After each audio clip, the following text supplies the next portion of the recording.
Three of the nation's largest blood centers have launched a pilot study that could lead to changes when it comes to blood donor eligibility.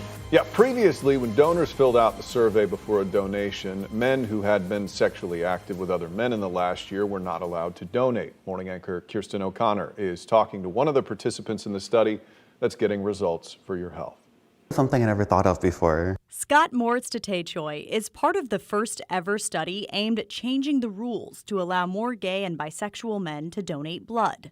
It's a step towards normalizing gay people in our society. The regulation from the Food and Drug Administration gained international attention after the mass shooting at Pulse nightclub in 2016, when hundreds lined up at One Blood locations in Orlando and many gay men were turned away. Frustration was the biggest emotion that I had. It's something Vice President of the board at the LGBT Center in Orlando, Danny Garcia, says stirs up emotions almost 5 years later. A little bit of anger at the same time, because these are friends and family members that you've seen out every day that needed your help, and you couldn't help them.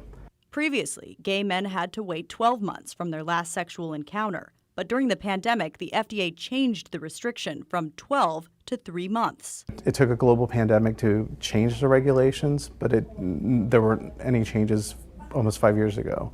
And it's like, well, my blood's just as red as yours. Why don't you want it? And if you do want it, why do I have to abide by these limited restrictions that nobody else has to? The advanced study is enrolling 2,000 participants at LGBTQ centers across the country. After the FDA reviews the data, this study could eliminate a restriction originally put in place during the HIV/AIDS epidemic. We really need the participants to get the data we need, to change things moving forward. The LGBT Center in Orlando is accepting up to 300 participants ages 18 to 39.